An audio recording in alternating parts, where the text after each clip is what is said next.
You got a home studio, huh? But your vocals trash?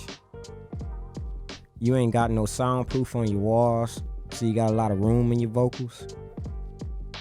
Your neighbors tap dancing upstairs, so that's in your vocals? Your washer and dryer is going on, that's in your vocals? Your air conditioner just popped on because it's 100 degrees outside? See, I can help you tame a little bit of that vocal. I can't help you get everything out, but I can help you. Like, comment, subscribe, man. I'm finna show y'all some tricks. I'm finna show y'all some devices that you can use to get you some good vocals. Do you see soundproofing on my walls? Pause. But do you? No, you don't. I have no soundproofing on my walls, G. But my vocals sound real clean. It's because of the type of microphone I got. It's because of the type of interface I got. Keep watching, man. I'm gonna get y'all in tune.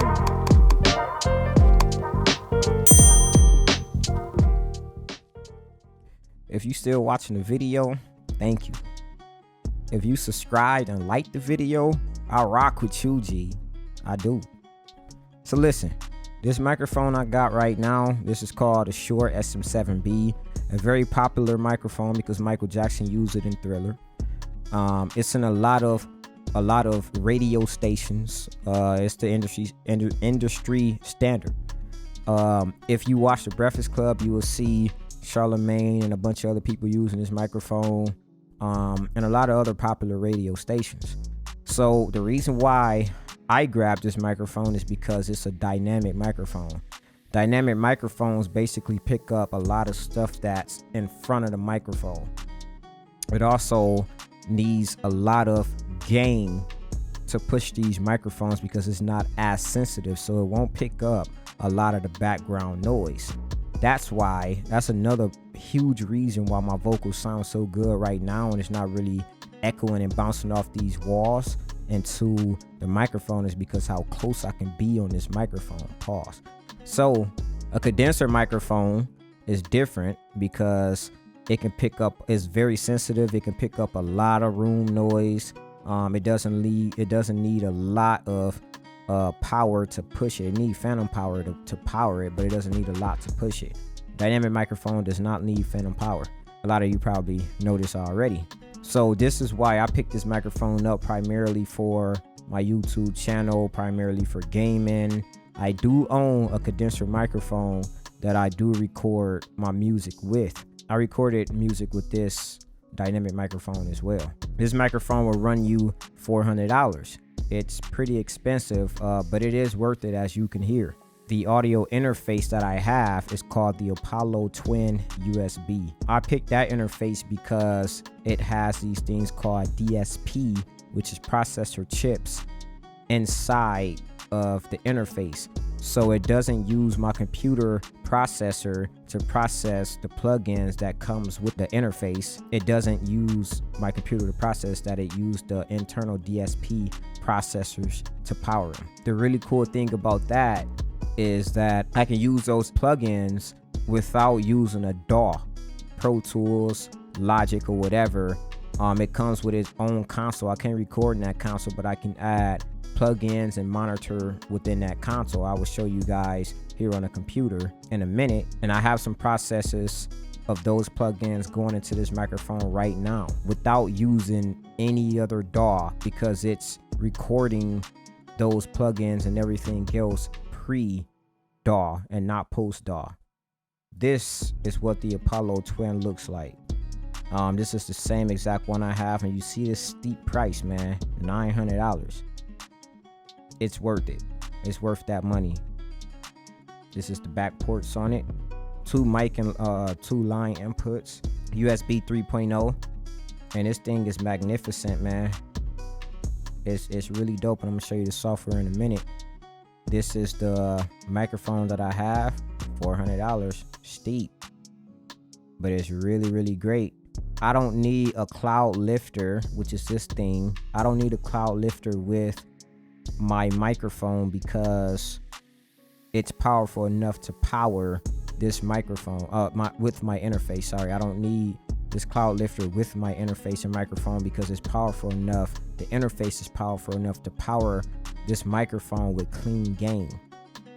Cheaper interfaces may be able to power this microphone, but it's going to introduce a lot of noise in the background, a lot of buzzing and stuff like that you don't want in your recordings. So I own one of these, but I don't use it with this audio interface. I used it with my old one. But this is really good. It really helps. Like, you can have a cheaper audio interface and you can have clean gain like what I'm getting right now. So this is pretty steep, man. You're looking at about $1,200 plus tax if you want to get both of these and get a similar sound to what I'm getting right now. The cool thing is the website that I'm using is called Zounds.com. A lot of you guys may know this.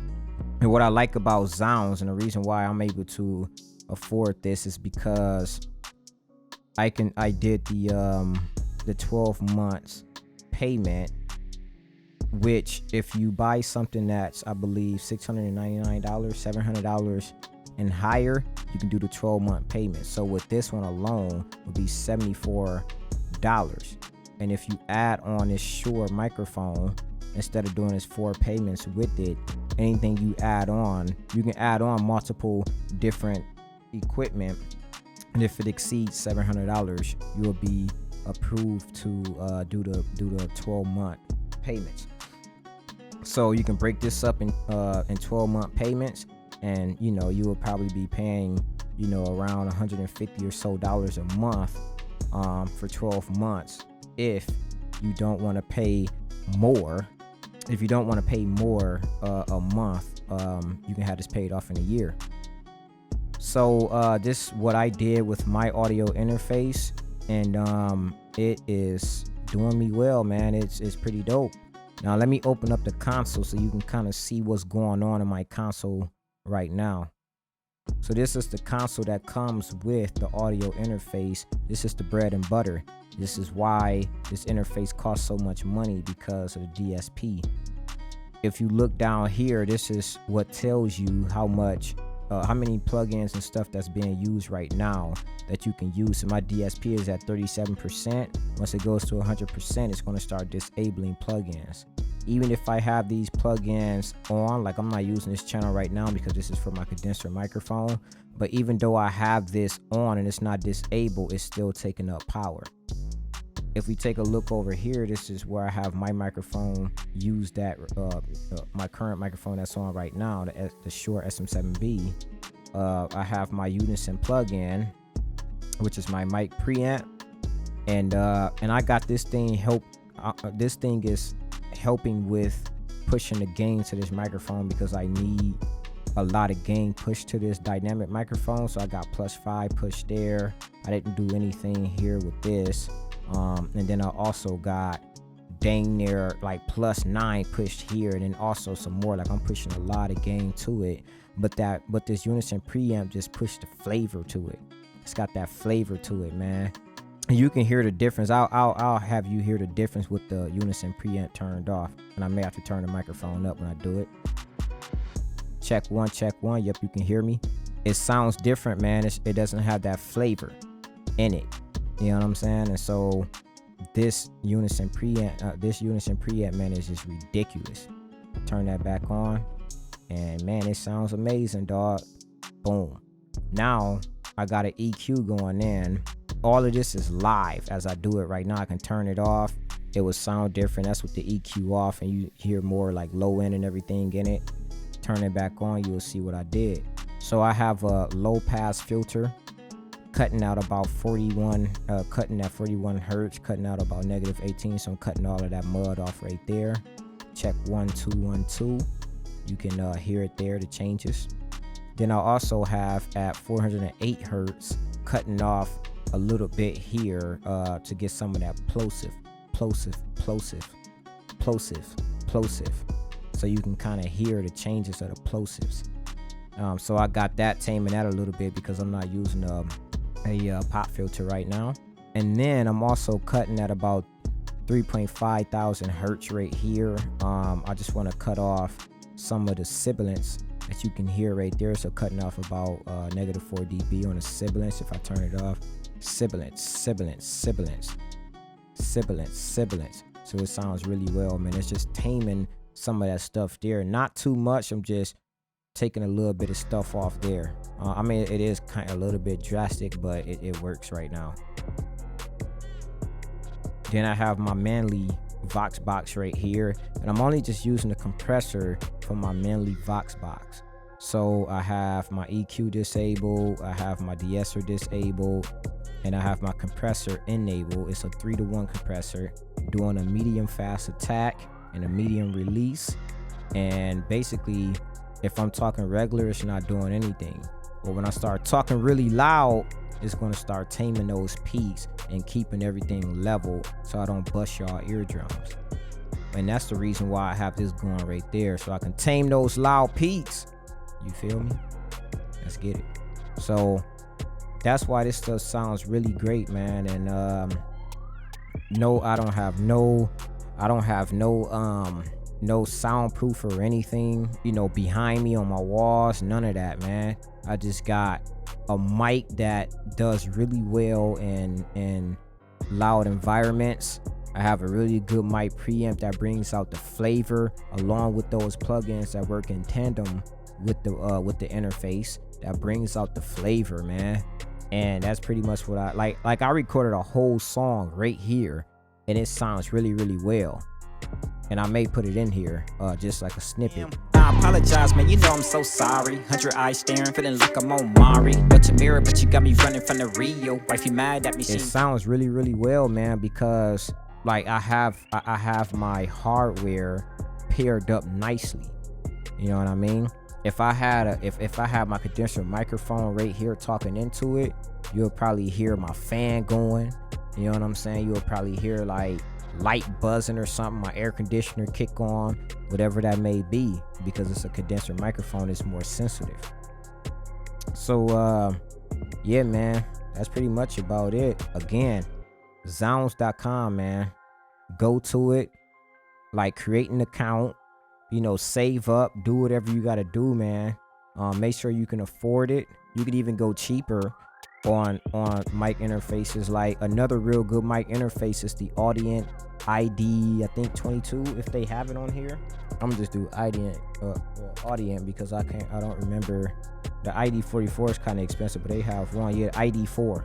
They do have the ID22, which is 500, but if you even want to go cheaper, these Audients are really good preamps. I mean, really good interfaces with really good preamps. Like, if you want to go like $200, this Audient ID4 is really good. I do recommend the Audient ID22 if you can do that. But I feel like if you're going to do $500, you might as well spend an extra $300 and go with the audio interface. Now, the Audient, to my knowledge, they don't have DSPs in them. You won't be able to go to the console, and you won't be able to put plugins in real time because of those DSPs, and be able to really talk in real time without recording and putting plugins in post on the Audient.